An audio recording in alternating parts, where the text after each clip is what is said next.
Hello everybody on YouTube. How are you doing today? Today's bad hair day. Hate my hair today.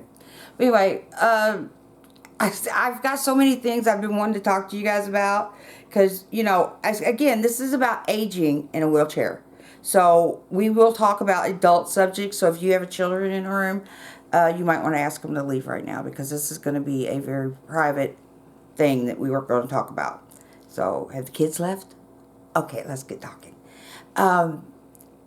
There's a lot of people have asked me recently and over the years, how do I and my husband, how are we intimate? And that is a very, very good question.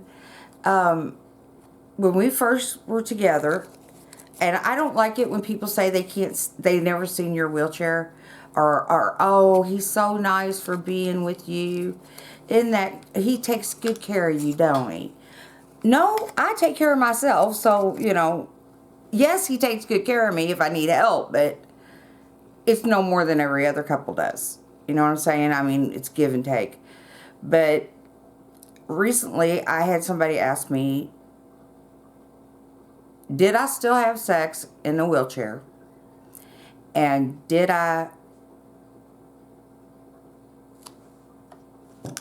how do I put this? Are we intimate? Or did I have to give that up? Funny story.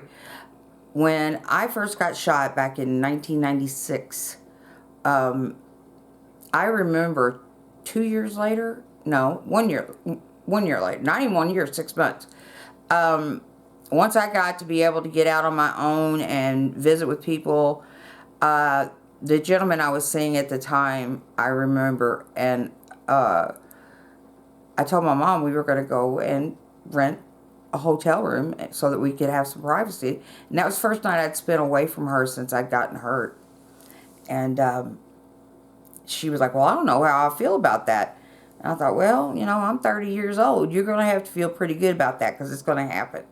So we went out, and I remember I called my mom, and I told her everything worked.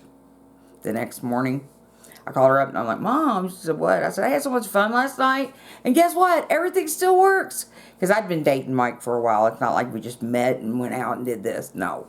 We've been seeing each other for a while. And then 10 years later, I met my husband, and when you see my husband, he is a biker, and he's got the long hair and the long beard and the tattoos and all that.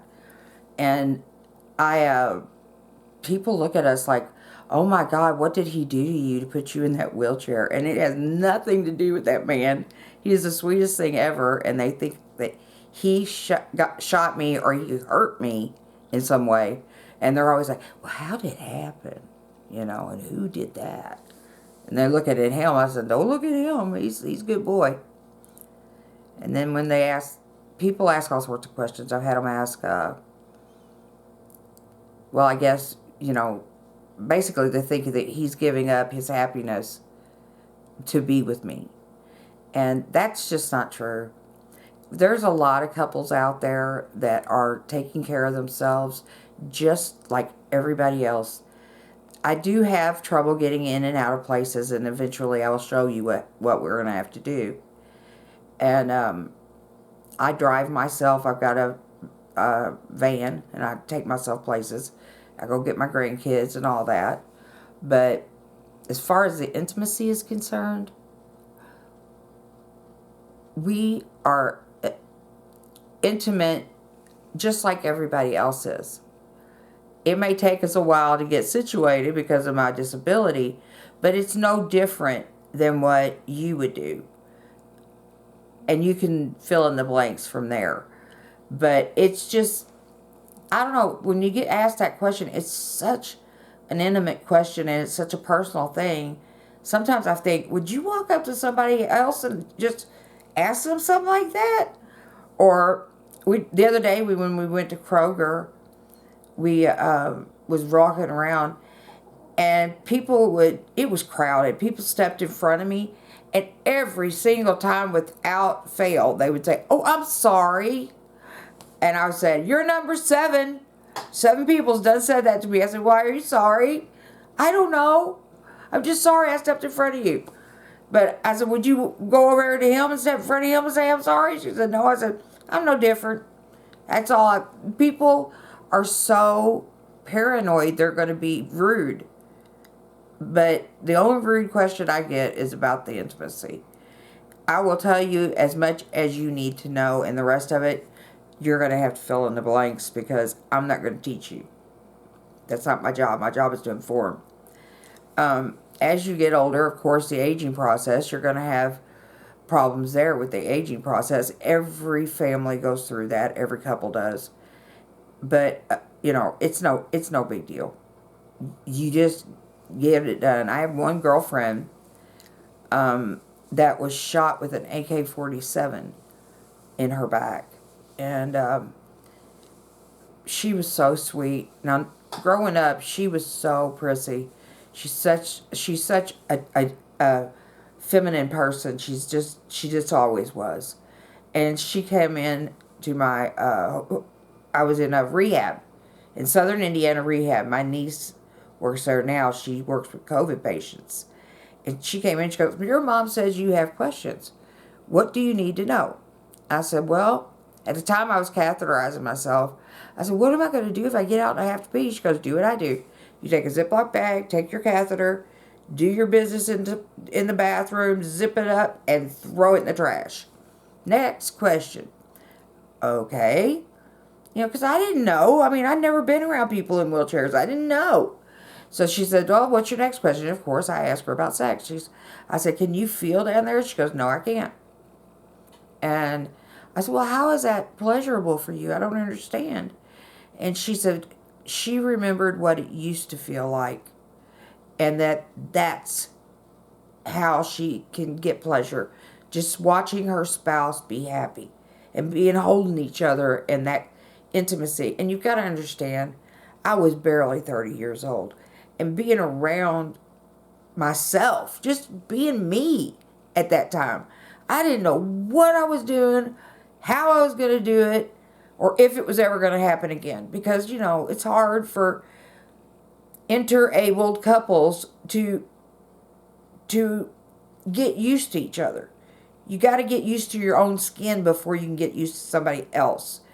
That's why it amazes me, the young couples that I have met that are more interabled than some of the people that I've met that are my age. It's so awesome. And, don't be hesitant to walk up to somebody and ask them out on a date if you think they're the funniest person you've ever met. Who knows? That may be your future husband or wife. You never know. It hasn't got anything to do with our disability. It's got to do with who we are. And I do not have a disability. I have a different ability.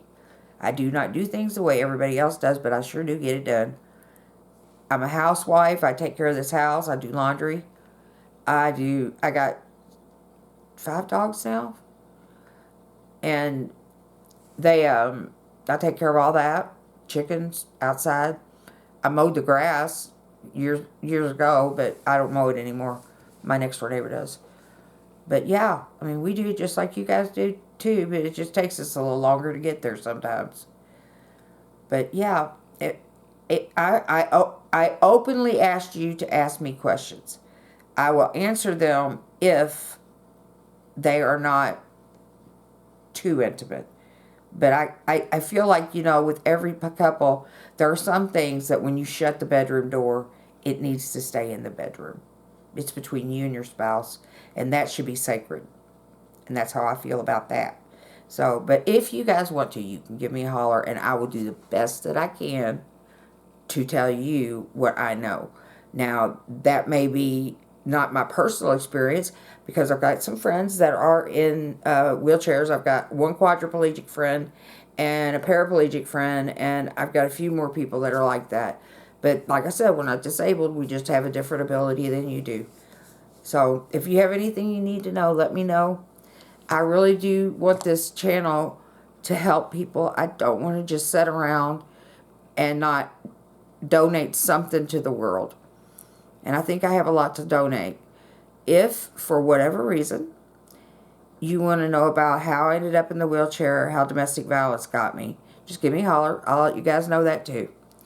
But Until I see you guys next time, this is Macy signing off.